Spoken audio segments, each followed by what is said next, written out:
lo dijo en la primera hora. Muy bien, continuamos, 8 de la mañana con 6 minutos. Esto es a primera hora por Sonorama, la gran señal nacional. Tenemos una mañana con el cielo despejado, pero créanme, no sé si soy yo el friolento. 11 grados centígrados la temperatura. ¿Estás con frío o no? No tanto como otros días. No sé, yo estoy friolento. Y yo no soy, no sé si estoy andropáusico, ¿qué será? Pero ando friolento el día de hoy. Bueno, querida audiencia, seguimos. Les propongo hablar de los temas de la educación superior, los temas de la situación universitaria del Ecuador. Recientemente el presidente de la República expidió una reforma al reglamento, a la Ley Orgánica de Educación Superior, la LOES, en donde tal vez lo más mediático, lo más controversial tiene que ver justamente con la eliminación de la prueba de ingreso transformar, la prueba de la CENESID. Pero eso no significa que las universidades no lo van a aplicar. Este tema se habló hace pocas semanas. Entiendo que también hay otros elementos que fueron incorporados por el Ejecutivo en esa reforma. Pero además, la Asamblea Nacional en la Comisión de Educación está tramitando un proyecto de reformas a la Ley Orgánica de Educación Superior, que fue uno de los primeros proyectos que envió el Ejecutivo a la función legislativa y que todavía no ha sido aprobado. Hablemos de estos temas con Mara Cabanilla. Ella es la rectora de la Universidad Tecnológica y Empresarial de Guayaquil, la UTEC. Visita nuestra mesa de trabajo. ¿Cómo le va, rectora? Bienvenida, qué gusto. Muy buenos días, Fabricio, Belkis. Muchas gracias por la invitación. Un saludo para toda la audiencia. Tenemos también alumnos de Quito, así que un saludo para ellos. Un gusto estar en la ciudad capital. Y efectivamente, ¿no? Estamos con todos estos cambios dentro de la LOES, que realmente tienen un principal motivo, que es el de recuperar la autonomía universitaria. En función de eso hay pues diferentes artículos, diferentes propuestas, como por ejemplo incrementar los cupos dentro de cada carrera, sobre todo en las universidades privadas, que podemos hacerlo. En las públicas, definitivamente, con el tema del presupuesto que les otorga el gobierno, pues ya será un tema que que se tendrá que ver aparte. Pero en el caso de las universidades privadas tendremos la oportunidad de abrir nuevos paralelos, de incrementar el número de estudiantes por paralelo, cosa que hasta ahora, para hacerlo, debíamos pedir permiso independientemente de que tengamos la capacidad física para poder hacerlo. Es decir, con esta reforma, ustedes ya tendrán esa libertad sin pedir autorización. Sin pedir autorización, pero notificando. Pero ¿quién evalúa la pertinencia, por ejemplo, de esta apertura de nuevos paralelos, del aumento de los estudiantes en cada uno? Bueno, es que mientras la universidad disponga de los recursos necesarios para ofrecer nuevos paralelos dentro de una carrera, es posible hacerlo. Cuando se notifique al CES, evidentemente se tendrá que entregar esa información y no habrá una evaluación como tal, porque ya sería un trabajo desde la universidad que se notifica al órgano rector, en este caso el CES. Ahora es importante ver que también aquí hay un trabajo conjunto entre CENESID, CASES y CES, que está buscando justamente una sinergia que le beneficia a las universidades, ¿no? Entonces hay de tal manera que si se permite esto, el CASES también sabrá la forma de evaluarlo en el momento en el que se desarrolle un proceso de acreditación para las universidades. Señora rectora, bienvenida nuevamente. En términos generales, ¿cómo mira usted o cómo evalúa usted justamente el alcance de esta reforma al reglamento en lo que tiene que ver con los cupos? Porque esa fue la discusión mayor o central a propósito de este tema. La expectativa por la generación de cupos para el ingreso a la educación superior y que esta medida la garantice o no. Es que por eso es importante hacer la diferencia. De los cupos que yo hablo puntualmente son de las universidades privadas, en donde si existe la capacidad física y podemos contratar a más docentes para abrir nuevos paralelos al existir la demanda, lo podamos hacer. Pero como decía hace un momento, en la universidad pública estos cupos, que son los tan peleados después por el examen transformar y todo este asunto, viene de la mano de un presupuesto del Estado, que ya es un tema pues a tratar directamente con las universidades públicas como tal. Ahora, yo pregunto, ¿qué valoraciones se hacen para crear nuevos paralelos o para incrementar el número de estudiantes por aula? Le hago esta pregunta porque, claro, yo entiendo, me imagino que entre menos estudiantes haya por aula sería mejor por un tema pedagógico. No siempre. No sé cómo se maneja eso. No siempre. Ahí depende de las materias, depende de lo práctico de cada una de las materias. Estamos hablando de que hay diferentes áreas del conocimiento. Entonces, dependería de la asignatura en la que se va a trabajar y la forma en la que se quiere trabajar cada asignatura para establecer un mínimo de estudiantes por materia, ¿no? Ahora, existen otros temas también, como que las universidades podamos abrir sedes en otras ciudades, cumpliendo también cierta normativa, que podamos abrir nuevas carreras, lo cual implicaría un incremento de la oferta de carreras que los estudiantes van a poder disponer, y podemos ofrecer carreras más modernas, con cambios, ¿no? Perdón, la apertura de carreras igual debe cumplir con todo un procedimiento de acreditación. Debe cumplir con un con el CACES. procedimiento con el CES, pero ¿cuál es la diferencia y qué es lo que se propone? Que ahora tenga un plazo de 45 días. Debo decir que en años anteriores hubo algunas universidades estuvimos en un proceso de creación de carreras en donde demoramos 1 año, 2 años esperando que nos aprueben esa carrera. Entonces, realmente establecer que en 45 días se va a poder aprobar la carrera es un tiempo perentorio. ¿Por qué? Porque para presentar una carrera, la universidad trabaja con su departamento de investigación, con su consejo universitario, con todos sus docentes, con los docentes del área, no, de la facultad, etcétera, para poder crear cada una de las materias, cada uno de los sílabus, etcétera. O sea, hay un trabajo detallado que evidentemente es pertinente que el CES lo revise, lo verifique, pero no entrar en un proceso de 2 años en donde incluso hasta podría haber perdido validez cierta información que enviamos. Justamente, y en la línea de lo que planteaba Fabricio, ¿cuál es la valoración que se hace precisamente para la creación de estas nuevas carreras, de una nueva oferta académica? Los formatos existen, los formatos continúan, son estudios de pertinencia, son estudios de demanda de esas carreras, son mostrar el listado de los profesores que sean pertinentes también a cada una de las materias, la malla, la estructura que debe tener. Eso es en términos generales lo que se presenta cuando se crea una carrera. Ahora, está claro que en el mundo de hoy hay que probablemente ofertar carreras que vayan más acordes a la realidad, no solamente del económico, sino planetaria.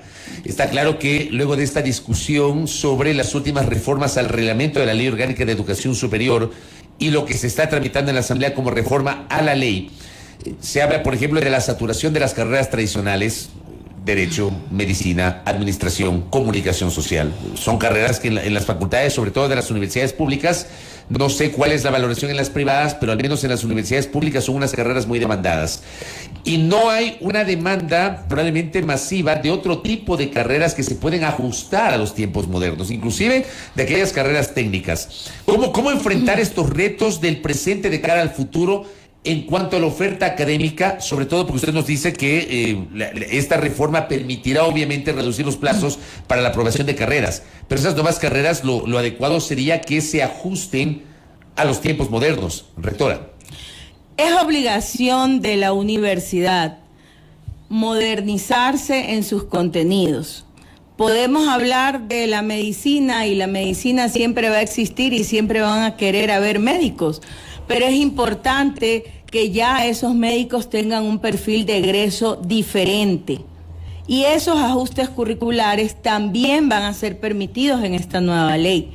Ajustes curriculares que vayan de acuerdo con el cambio que tiene y la evolución que puede tener la carrera. Eso por el lado de las carreras tradicionales, porque van a seguir existiendo personas que quieren estudiar Derecho. Derecho sigue siendo una carrera muy demandada, pero es importante tener ya otro tipo de abogados, o abogados que se inserten en áreas nuevas.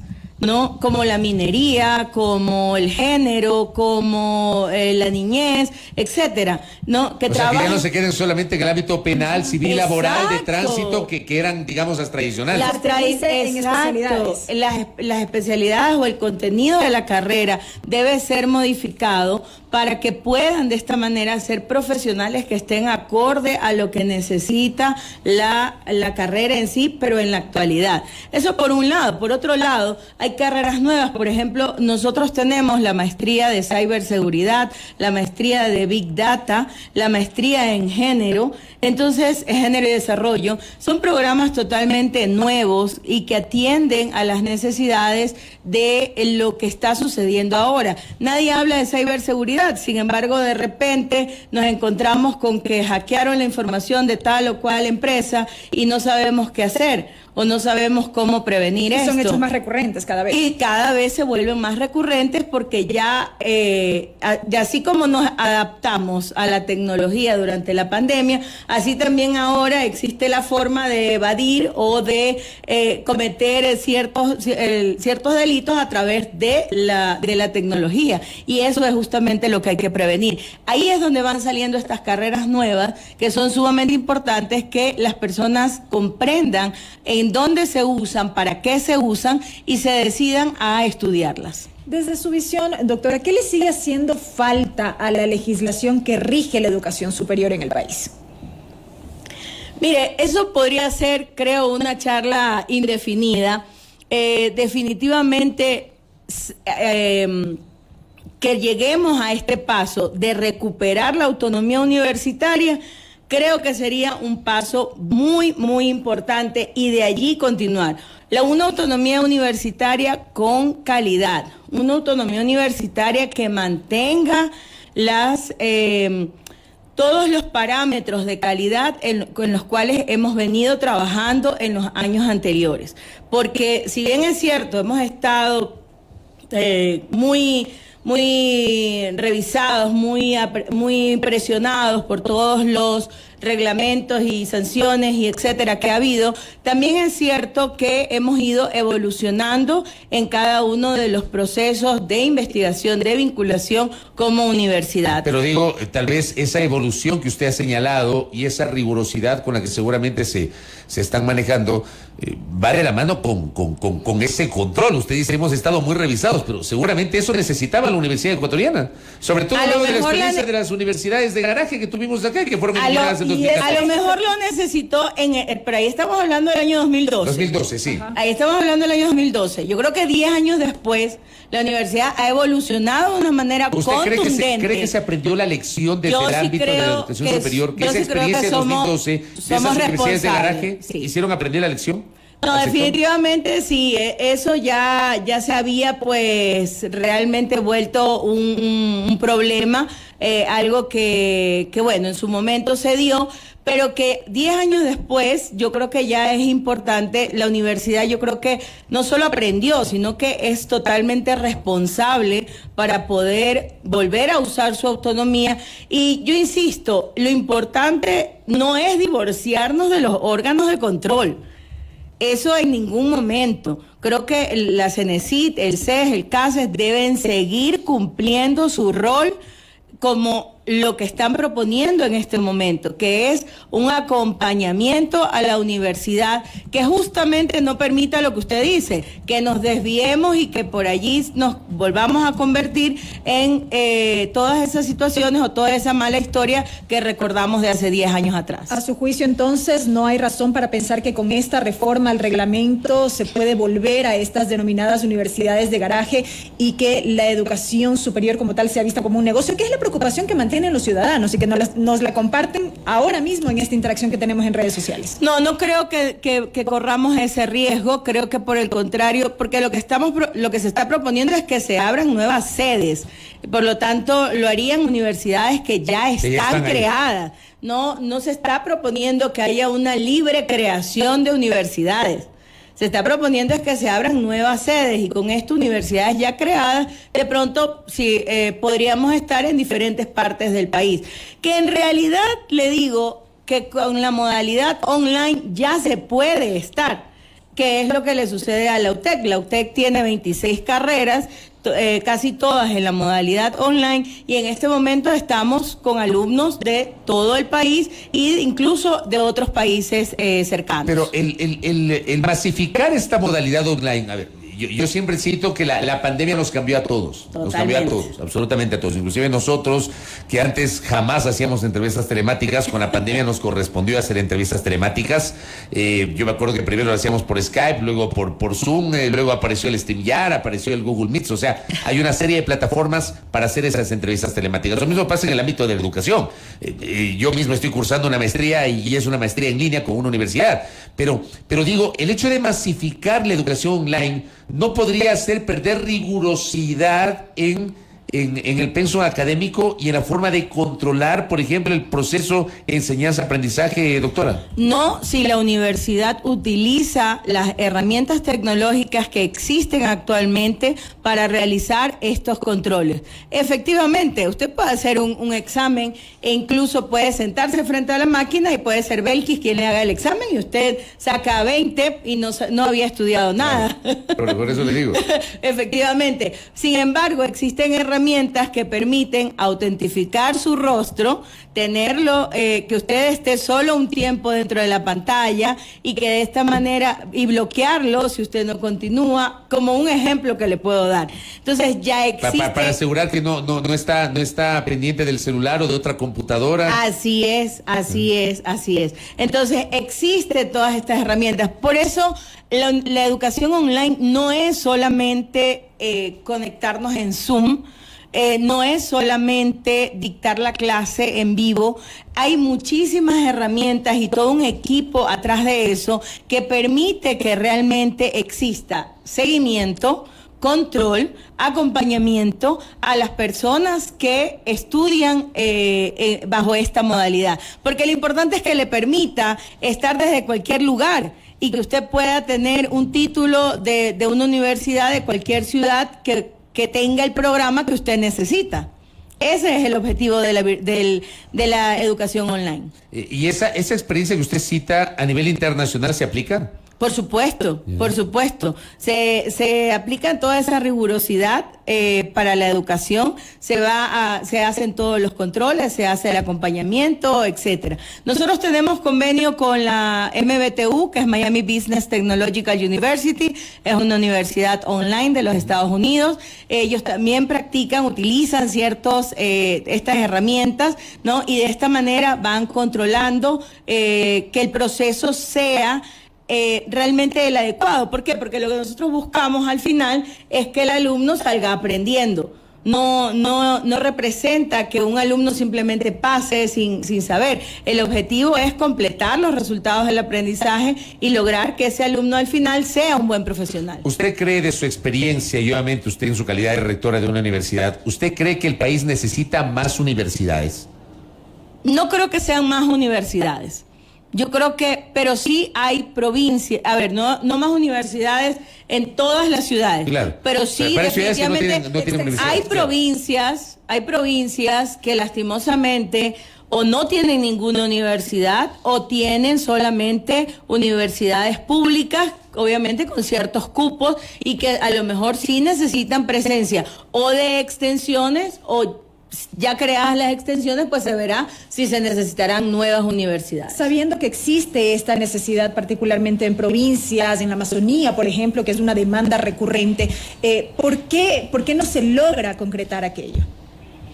El hecho de que existan extensiones universitarias en esos territorios. Porque recién está en la ley que podamos hacerlo. Anteriormente, para hacerlo, prácticamente era crear una universidad bajo las mismas condiciones en las que estemos, cualquiera de las que UTEC quisiera crear en la Amazonía, tenía que crear una exactamente igual, con toda la infraestructura personal y etcétera, en la Amazonía. Entonces ahora la idea es que la extensión tenga ciertos departamentos que sean los que realmente se van a requerir para los estudiantes. Entonces podría ser mucho más factible abrir estas extensiones. Por eso no se hacía hasta ahora. Las extensiones, hubo una etapa en la que se prohibieron, ¿verdad?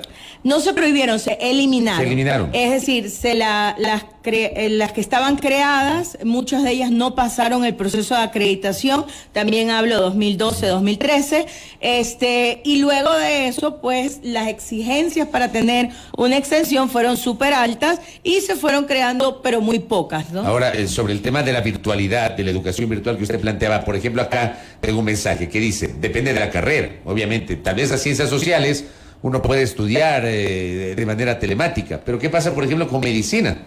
Definitivamente. Uno puede ahí aplicar la virtualidad. Mire, la salud definitivamente Posible. es muy difícil de estudiar de forma virtual, porque estamos preparando personas para tratar con personas. Claro. Entonces, definitivamente es difícil. Sin embargo, debo decirle que ya actualmente los estudiantes estudian, valga la redundancia, a través de simuladores. Es decir, que en su momento sí podrían desde casa o desde otro sitio poder prender su computadora y ver lo que sucede con el simulador. Evidentemente no para todas las materias, pero habrá materias y hay muchas de las materias de estas carreras que necesitan ser presenciales. Nosotros tenemos en este momento la carrera de nutrición y efectivamente es una carrera presencial claro, que tiene sus laboratorios, que hacen sus proyectos y sus prácticas dentro de los laboratorios, pero es presencial. Correcto. Doctora, gracias por habernos visitado. Un por haber gusto, venido acá. muy amables. Gracias. Amara Cabanilla, rectora de la Universidad Tecnológica Empresarial de Guayaquil, conversando aquí en A Primera Hora sobre la actual situación de la educación superior, los retos del presente y también del futuro.